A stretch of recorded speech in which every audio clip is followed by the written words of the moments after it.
Durante más de una década, el universo cinematográfico de Marvel dominó el género de superhéroes, empleando una fórmula que le permitiría desarrollar cintas capaces de recaudar millones, una y otra vez, siempre generando conversación e interés al respecto. Endgame fue para muchos la conclusión natural de más de 10 años de historias. Les dio un buen cierre a sus personajes, y además, nos entregó algunas de las escenas más increíbles de este tipo de entretenimiento. Si todo se hubiese terminado allí, habrían cerrado con broche de oro. Sin embargo, independientemente de cuál fuese la percepción de algunos seguidores sobre el asunto, el UCM estaba lejos de concluir, pues no pasaría mucho tiempo para conocer los múltiples proyectos que conformarían la que ahora conocemos como Fase 4. Thor ha sido el primer miembro de la alineación original de Vengadores en recibir una cuarta película. Por eso, hoy revisaremos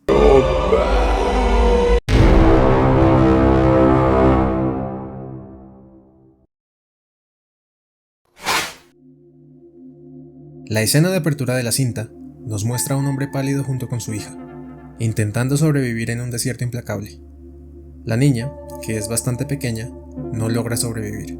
El hombre, cuyo nombre es Gore, se encuentra al borde del colapso, cuando de pronto siente el llamado de una fuerte voz que proviene de una selva repleta de vida.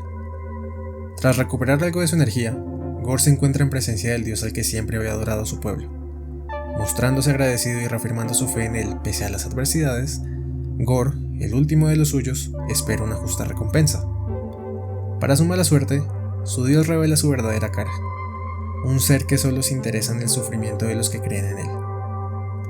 Cuando Gore decide no servirle más, el dios intenta acabar con su vida, pero el llamado de la necroespada, arma que tiene la facultad de matar dioses y que convenientemente se encuentra a 5 pasos de Gore, escoge al desdichado hombre como su nuevo dueño. Con este poder, Gore acaba con la vida de su antigua deidad y pronuncia un juramento: todos los dioses morirán. Korg, el amigo de piedra de Thor, hace un resumen de toda la vida del protagonista hasta el momento actual, resaltando las pérdidas que el vikingo ha tenido que enfrentar y cómo ha logrado resurgir más fuerte. Thor se encuentra rescatando un planeta lejano mientras los guardianes de la galaxia solo hacen acto de presencia. Después de salvar el planeta y algunos daños colaterales, Thor se separa de los guardianes y se marcha con Korg y un par de cabras gritonas que le obsequiaron los residentes del lugar, pues múltiples señales de auxilio han sido emitidas. Al localizar a su amiga Sif, mantienen una conversación muy graciosa, en la que ésta le dice que aquel que anda asesinando a los dioses es Gore, el carnicero, y que Asgard es su siguiente objetivo. En la Tierra, Jane Foster, uno de los muchos personajes que el UCM olvidó, reaparece batallando un fuerte cáncer que amenaza con matarla. Incapaz de encontrar una solución en la ciencia, acude a la magia, buscando el martillo de Thor que desde los sucesos de Ragnarok está hecho pedazos. La icónica arma se encuentra en Nueva Asgard, gobernada por Valkyria, y protegida por todos los chistes y referencias sobre eventos pasados. Al llegar a Nueva Asgard, a combatir a Gore y sus seres, nota que Valkyria no es su único aliado, pues alguien de identidad completamente desconocida también está luchando. Y no solo eso, sino que además lo hace empuñando su antiguo martillo. ¡Qué sorpresa! Se trata de Jane, ahora bajo la identidad de poderosa Thor. No es como si no lo supiéramos desde que los trailers se estrenaron. En medio de la batalla, Korg nos resume qué pasó con la relación de Thor y Jane, de nuevo a través de un simpaticísimo montaje. Así nos enteramos de que Thor le había pedido al martillo que protegiese siempre a Jane, y que finalmente su relación no había prosperado. La batalla es reanudada y el trío protagonista vence a Gore sin muchos inconvenientes. Viéndose reducido, el villano opta por secuestrar a los niños asgardianos. Ahora los héroes necesitan descubrir a qué lugar los lleva y cómo llegar ahí. Afortunadamente, la trama nos presenta un personaje que jamás había sido siquiera mencionado, para que nos resuelva esta duda: el hijo de Heimdall, un niño que se presenta en forma de cabeza flotante con efectos especiales del 2003. Este transporta la conciencia de Thor al lugar en el que se encuentran todos los niños, y así descubren que Gore se dirige a una zona de completa oscuridad, en donde sus poderes se harán mucho más grandes. Sintiéndose insuficientes para enfrentar la nueva amenaza, los héroes resuelven viajar a Ciudad Omnipotencia, el hogar de todos los dioses existentes, para formar un verdadero equipo de batalla. Después de más chistes muy graciosos, el equipo se termina envolviendo en una pelea en contra de Zeus, puesto que el dios griego no está interesado en intervenir en el asunto de Gore.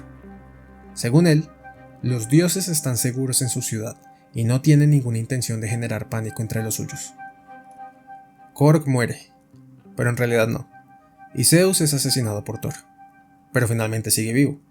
El grupo escapa con el relámpago de Zeus para volver a enfrentar a Gorr, esta vez en su planeta. El antagonista presenta una notable ventaja y les da batalla a los tres. Todo finaliza con Gorr quedándose con el hacha de Thor, herramienta que usará como llave para poder acceder a Eternidad, un ente capaz de cumplir cualquier deseo. Valkyria es apuñalada, y Jane se debilita cada vez más, por sus constantes transformaciones y el cáncer que posee.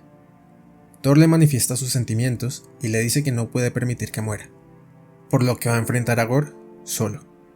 Thor utiliza magia para dotar a los niños secuestrados de poderes temporales, convirtiéndolos en guerreros que ayudarán al protagonista a luchar contra las sombras de Gorr. El dios de la comedia El dios del trueno no es suficiente para el gran dominio de Gorr. Jane no tiene más opción que intervenir, afectando su vida de forma irreversible, pero destruyendo la necroespada, fuente de vida de Gorr. Aún así, Gorr es capaz de acudir a Eternidad, pero es conmovido por el sacrificio de Jane, el amor que Thor siente por ella, y más importante, el amor que él siente por su hija. En consecuencia, cambia su deseo y su hija vuelve a la vida, al tiempo que Jane deja la suya y es recibida en el Valhalla. Gorr muere también, pero antes le encomienda a Thor proteger su amor. Como si ya no fuera suficiente, la película cierra con otro resumen de Korg, que nos cuenta cómo Thor se hizo cargo de la hija de Gorr, y los nombres con los que este singular dúo se hicieron conocidos: Amor y Trueno. Here I come. Oh, here I come. Oh. Ah, y al final aparece Hércules. Fin. Amor y Trueno es un completo chiste, y no lo digo en el buen sentido. Del equipo original de Vengadores, las películas de Thor eran las que menos destacaban. De modo que para la tercera cinta, se quiso darle un giro al personaje, dándonos como resultado Ragnarok. No soy un seguidor acérrimo de la comedia, pero debo decir que la movida funcionó bastante bien. Dotaron a Thor de personalidad y lo dejaron listo para ofrecer su mejor presentación un año después. La estrategia funcionó, pero en realidad ¿eso significaba que había que volver a hacer lo mismo? Para empezar, desperdiciaron completamente a los Guardianes de la Galaxia, cuando en Endgame se dio a entender que tendrían más relevancia en la historia de Thor. En vez de eso, fueron ridiculizados ante las increíbles habilidades de batalla del dios nórdico, quien ahora se ha convertido en el payaso del UCM. Es curioso que la película intenta mostrar el camino de sufrimiento y superación por el que Thor ha viajado, sin tomar en serio absolutamente nada de lo que se narra. Las intervenciones de Korg son de las peores partes. Parecen tener el propósito de imitar lo que hacía Luis en Ant-Man, pero por supuesto, sin el carisma. Y en general, ninguno de sus chistes hace gracia.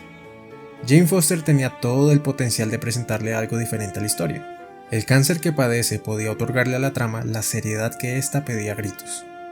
Pero esta opción difícilmente es tenida en cuenta, y cuando se trata el asunto, realmente no genera ninguna emoción en el espectador. Pero ¿cómo podría?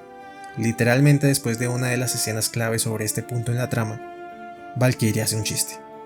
Sin mencionar que luego de que hayan sucedido tantos acontecimientos, el hecho de que no se pueda curar un cáncer resulta cuando menos poco creíble. Por otro lado, Valkyria, ahora bajo el título de Rey de Asgard, se dedica a hacer comerciales de Old Spice y promocionar tiendas que hacen referencia al chasquido de Thanos. Porque claro, es obvio que las personas utilizarían el evento que literalmente exterminó a la mitad de la población universal como una estrategia de marketing. No es como si la humanidad hubiese pasado por 5 años de depresión tras perder a sus familias y en muchos casos, cualquier razón para seguir viviendo. Generalmente, me gusta ser más específico con los detalles al narrar una historia, pero en este caso, es un despropósito profundizar en una trama que ni siquiera se toma en serio a sí misma. La película es un montaje de 2 horas de chistes ininterrumpidos, cada uno más predecible y vergonzoso que el anterior. Es como si nada en la historia tuviera peso. Si pensaban que Ragnarok había arruinado a Thor con su humor, de seguro que no están preparados para esto. Como dije antes, una vez funcionó, pero volver a hacer lo mismo al doble y con más libertades creativas por parte del director no garantiza que el resultado sea bueno. Esta cinta no parece una película de superhéroes perteneciente al género cómico, parece una parodia de una película de superhéroes. Pensaba que en algún momento la historia se enderezaría un poco y cobraría algo de sensatez, dándole más gravedad al contenido. pero cuando noté que estaba viendo un sketch de Saturday Night Live, o peor aún, de Sábados Felices, de 2 horas, perdí toda la esperanza. Entiendo completamente que hay un público al que hay que priorizar, los niños, y por ende, la familia. Pero eso no quiere decir que haya que literalmente rellenar todo el argumento de chistes. Hay que encontrar la virtud en el término medio. Tampoco significa que las películas de comedia no se puedan disfrutar. Es más, no significa que las películas cómicas no puedan entregarnos mensajes contundentes o ser dignas de admiración, o que haya que transformar todo en algo sombrío. Ya hemos visto que también le ha funcionado eso a DC. Pero cuando tus chistes ofenden la inteligencia de incluso los más jóvenes, probablemente haya algo mal. Sé que las películas de Marvel son, al menos en su gran mayoría, para disfrutar sin pensar mucho. Pero es que para poder disfrutar los chistes que se presentan aquí, hay que estar recién salido de una lobotomía. Por supuesto, hay algunos chistes de la película de Thor que te hacen gracia, pero es lo mínimo que se espera cuando hay un chiste diferente cada 3 segundos. Es justo por eso que la aparición de Hércules no genera nada de emoción. ¿Cómo te puedes tomar algo así en serio después de ver el Festival de la Comedia? Por no hablar de que esta escena postcréditos no parece ser importante para los eventos del futuro cercano. Hacer chistes de cualquier cosa y reproducir una canción de Guns N' Roses cada vez que puedes no hace que la película sea mejor. Al contrario, creo que no podré disfrutar un tema de esta banda por los siguientes 5 años. El Escuadrón Suicida es un buen ejemplo de cómo hacer que el humor funcione en una película de superhéroes, o en este caso, de antihéroes. Desde el principio sabes que no hay que tomarla en serio. Ni siquiera hay certeza de si se vincula con un panorama global. Su historia no es lo más importante. Es solo un pretexto para enseñar las cautivadoras interacciones de personajes llenos de carisma. Pero es tanto así que te terminas involucrando con dicha historia y deseas ver más de personajes que para una gran mayoría eran completamente desconocidos nada más empezar a ver la película. Y más importante aún, sí es disfrutable. El único personaje que vale la pena y que al final es lo mejor de la cinta es Gore. Aunque su diseño dista mucho de aquel presentado en los cómics, se revela como una alternativa coherente que provee al personaje de una apariencia siniestra. Su motivación es entendible y deja su marca cada vez que aparece en pantalla. Desafortunadamente, no es algo que pase muy seguido, pues contamos con más interacciones entre Thor y su hacha que de Gore, quien logra transformar el tono de la película cada vez que se muestra. Creo que todo cambiaría positivamente si el tono global de la trama se inclinase más hacia aquel producido por Gore. De hecho, la escena de apertura parece sacada de una cinta totalmente diferente. Exhibe pena, dolor y maneja un carácter plenamente religioso. Llega al punto de mostrar cómo un padre desesperado y desesperanzado se ve obligado a enterrar a su propia hija.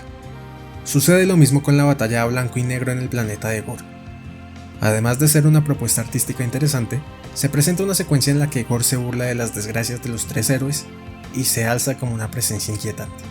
Al final, tanto Gore como Christian Bale se sienten desperdiciados, pues hubiera sido mucho más interesante ver a Gore, el carnicero de dioses, y no a Gore, el secuestrador de niños. Además de que el UCM emplea una vez más su táctica de usar a un villano desechable, aunque para ser del todo justo, debo decir que introducen un elemento nuevo, un supervillano, su propio director.